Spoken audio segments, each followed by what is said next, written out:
Hello കൂട്ടുകാരെ, നമ്മളിന്ന് വളരെ എളുപ്പത്തിൽ അപ്പത്തിനും കഴിക്കാൻ പറ്റിയ ഒരു സവോളക്കറി നമ്മൾ വെച്ചിട്ടുണ്ട്. നമ്മൾ പെട്ടെന്ന് മറ്റ് അങ്ങനെയൊന്നും കടലയൊന്നും വെള്ളത്തിലിട്ടില്ല. ആ സമയം കിട്ടിയില്ലെങ്കിൽ നമുക്ക് വളരെ പെട്ടെന്ന് തയ്യാറാക്കാൻ പറ്റിയൊരു സവോളക്കറിയാണ് കേട്ടോ. അപ്പത്തിൻ്റെ കൂടെ വളരെ നല്ലതാണ്, വളരെ ടേസ്റ്റിയാണ്. നമ്മൾ അതിനായിട്ടൊരു വലിപ്പമുള്ളൊരു സവോള നമ്മൾ അരിഞ്ഞെടുത്തു.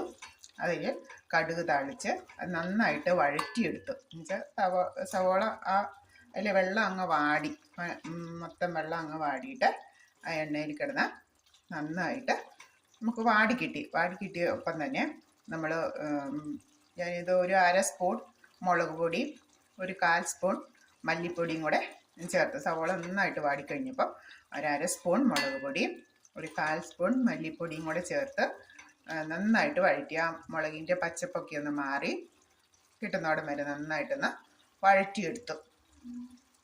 അങ്ങനെ വഴറ്റിയെടുത്ത് ആ മുളകിൻ്റെ പച്ചപ്പൊക്കെ മാറിക്കഴിഞ്ഞ് നമ്മൾ അതിലേക്ക് ചേരാൻ പാകത്തിന് ഒരു സ്വല്പം ഉപ്പുനീര് ഒഴിച്ച് കൊടുത്തു. ഞാൻ എല്ലാ കറിക്കും ഉപ്പുനീരാണ് ഒഴിക്കുന്നത്.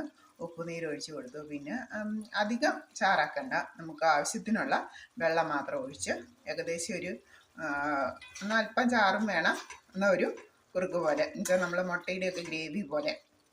ആക്ച്വലി നമ്മളിതിലേക്ക് മുട്ടയും കൂടെ പുഴുങ്ങിയിട്ട് നമ്മൾ എടുത്തു കഴിഞ്ഞാൽ മുട്ടക്കറിയുമായി. അപ്പോൾ നല്ല ടേസ്റ്റിയാണ്. ഇങ്ങനെ മുട്ട കൂട്ടാത്തവർക്കൊക്കെ നമുക്കിത് തയ്യാറാക്കി കൊടുക്കാം. അപ്പത്തിൻ്റെ ഒപ്പം ഇത് വളരെ ടേസ്റ്റിയാണ്. അപ്പം നമ്മളിന്ന് അപ്പത്തിനൊപ്പം കൂട്ടാൻ പറ്റുന്ന ഒരു സവോളക്കറിയാണ് നമ്മുടെ ഇന്നത്തെ കറി. Okay, bye bye. അടുത്തൊരു വീഡിയോ ആയിട്ട് അടുത്ത ദിവസം.